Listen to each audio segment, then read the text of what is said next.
We have a live look right now from outside our ORU camera. As you can see, all is quiet right now, but green country is about to be covered in a blanket of white. Good evening. Thanks so much for joining us tonight at 5. I'm Naomi Kitt. Aaron is on assignment this evening. We want to get right to our expert, Chief Meteorologist Michael Sager. Michael, we've been talking about this storm all week. You've been fine-tuning the data. It's finally here. Yeah, it certainly is, Naomi. Still waiting on some of that precipitation to move on in, but we've had the cold Arctic air move in today, much colder compared to what we enjoyed yesterday. And we're starting to see a few echoes showing up here on dual Doppler, but what we are seeing currently is virga.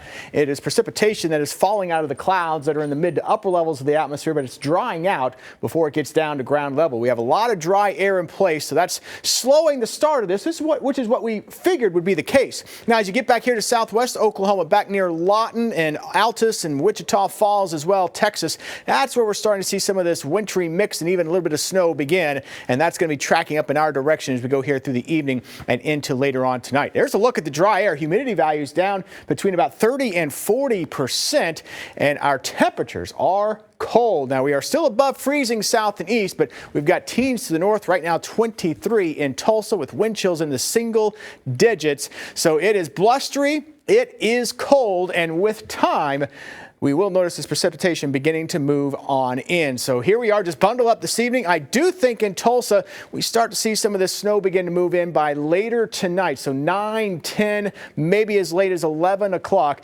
Those of you in south and eastern portions of the region, you'll start to see this move in probably as we go here through about 7 to 8, or south and western portions of the region, I should say, south and west between about 7 or 8 o'clock this evening. But we've got 2 rounds of snow and sleet on the way. We'll break down those rounds and how much may fall through the weekend in about 2 more minutes. Michael, thank you. We're continuing our live team coverage of winter weather this evening. The city of McAllister today declaring a local state of emergency. That's where we find 2 News Oklahoma's Samson Tamajani. Samson, we understand that the city has been in full preparation mode all week. Yeah, Naomi, as our Isabel Flores told us about yesterday, much of the city of McAllister very much aware of the nature of the incoming Mother Nature. These are the photos on your screen of what was sent to us yesterday.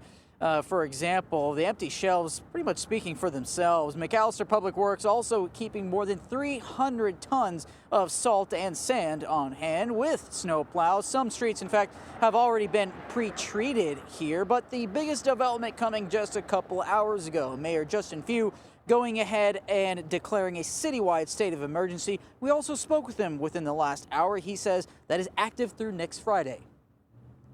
Well, we're looking at precipitation coming in all weekend, and then also some freezing temperatures. And so with the melt and refreezing, and then just even getting to the melting stage, it looks like it's going to take more than a couple of days.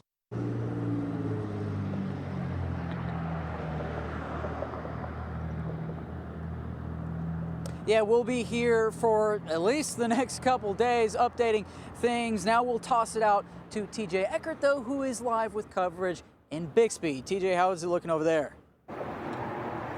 Samson, I was wondering if you could hear my teeth chattering through the live shot there. I guess you couldn't, so that's a good thing. Yeah, okay, here in Bixby, look, I grew up here, went to high school here, been here for over 20 years. There is one big concern for people that live in Bixby, and it's what's right behind me right here, the Arkansas River Bridge. It's on Memorial, and it is a problem every year. It's a problem every storm season, and it could likely end up being a problem today. Now, I did get to talk with the city's director of public works, that's Dylan Warner.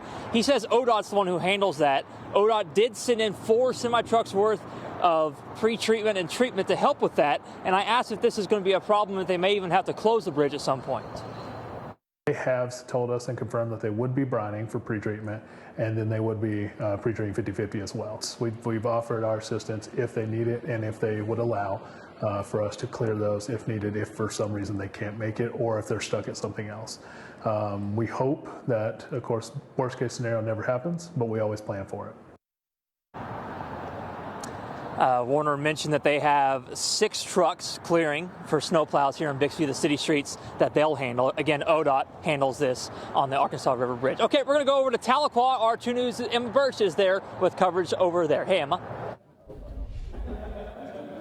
Hey TJ, I know we were just talking about the preparing for this snow, but we also need to talk about this bitter cold. And the city of Tahlequah, they're coming together to make sure nobody is sleeping out in the cold. So here at Tahlequah First Methodist Church, this is where I'm at. They actually just started serving dinner tonight. They're having spaghetti, salad, breadsticks, all the good things. So a nice warm meal and of course a nice warm place to stay as temperatures are going to drop into the brutal negatives and even teens. So if anyone's out there in Tahlequah and knows somebody that needs a nice place to stay, a nice warm meal, or even a shower, come by First Methodist Church here in Tahlequah and they'll get you all set up.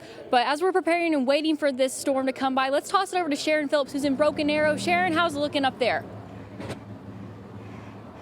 Well, Emma, it's definitely cold here in Broken Arrow. TJ was saying earlier that his teeth were chattering. My teeth are chattering here in BA. But the good thing is the city is prepared. They have been working since Wednesday to put down more than 11,000 gallons of brine on the streets. And here in the Rose District, you can see they've already put down salt on the sidewalks to make sure that people don't slip. We were talking with people earlier who were going to a birthday party just minutes ago. So thankfully, sidewalks are okay. Streets are looking good so far, but we're going to be out here all night keeping an eye on things for everyone. So Naomi, I'm going to send it back to you in the warm, cozy studio. Sharon, thank you. And you can stay on top of the changing weather with our free 2 News Oklahoma app. We'll send push alerts for any watches and warnings. And if you haven't downloaded our app yet, now's a good time to do it. We're getting to some of the other big stories of the day. Fire crews were back on the scene of a house fire in Jenks as hotspots briefly reignited. As investigators work to determine the cause of that fire that likely destroyed the home, 2 News anchor Erin Christie says neighbors want answers about their 911 service and why their calls weren't going through. Just a little in shock. I mean, this is our home. We've lived here 23 years. Stephen Emerson grew up here with his family of 11. 2 siblings and his parents still live here in a gated neighborhood near 75 and 111th Street. Thursday night, Dad was making dinner. He was making some hamburger meat and then smelled smoke, so he started looking for it, and he went out to the garage and it just was in flames. They were cleaning it out that day to put cars in there for the coming storm, and then they went back out there and it was just on fire. While Stephen was here getting what he could and helping his family, there's another weighing concern from neighbors. Several neighbors saw the flames and immediately called 911, but all tell me they had trouble getting through. Something burning. It smelled like plastic. Debbie Hayes was out walking when she saw the fire. After 5 calls to 911 that would simply show up unknown on her phone and not go through, she went home to try the landline. I never got through 8 times. Debbie's now worried about the snowstorm. You can have power lines breaking down, you can have another fire going in. We need to be able to make sure that when we dial 911, it goes through the first time. Absolutely. I've got to have a comfort, and right now, I don't have a comfort that it's going to work. Stephen says his family is grateful they're safe, but the shock, ironically, has them making jokes. Making jokes, is that kind of like the Emerson process? Yeah, 100%. You know, God was protecting everyone. We were safe. Everyone was out. Our pets are okay, so that's great. Being able to reach first responders in an emergency, no laughing matter. Erin Christie, 2 News Oklahoma. Erin reached out to several city entities today, and in the last 15 minutes, we heard back from Jenks police. They tell us, quote, 911 technology is very reliable, but not 100% effective at all times. The department says they have no evidence calls were missed, but they say they did learn some of those calls may have dropped from the queue. They are working with AT&T to see why this happened. We have their full statement for you inside this story over on our website at KJRH.com.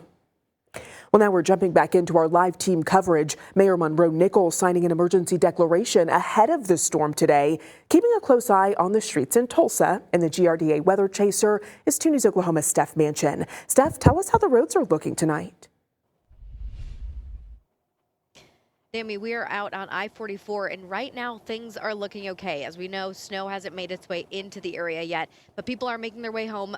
But on I-44, things are pretty clear. You did mention the state of emergency or emergency declaration that Mayor Monroe Nichols signed this afternoon. That's to make sure any resources that are needed to come into the city as the storm makes its way in are available for us and just makes it a little bit easier. So some good news there as we prepare for the storm. So right now, road conditions are a go. We're going to head over to Claremore where our Brody Myers is. Brody, how are things there? Steph, they're pretty normal, but man, it is just bone-chilling cold out here. I was actually in Colorado last weekend, and it felt tropical compared to what it is right now. Right here outside the Rogers County Courthouse, where inside the Emergency Operations Center is activated, led by Emergency Manager Scotty Stokes. They had a press conference this morning. They said, hey, they're prepared. It could be bad. We'll see. But they have got the tools to handle it, and they are good. Traffic is just fine on the other side of the camera on Lynn Riggs Boulevard, pretty much bumper to bumper. People are moving by just fine. I also see right across the street the Domino's. The lights are on. They are making some pies. That sounds pretty good right now. Get one of those, get to warmth, and call it good. Naomi, we'll send it back to you in the studio. Brody, thank you. We have a live look over South Tulsa. This is from our Renaissance camera looking down at Highway 169. It's almost time to hunker down. That winter storm is knocking at our door. We'll have more live coverage from across Northeast Oklahoma next. Your first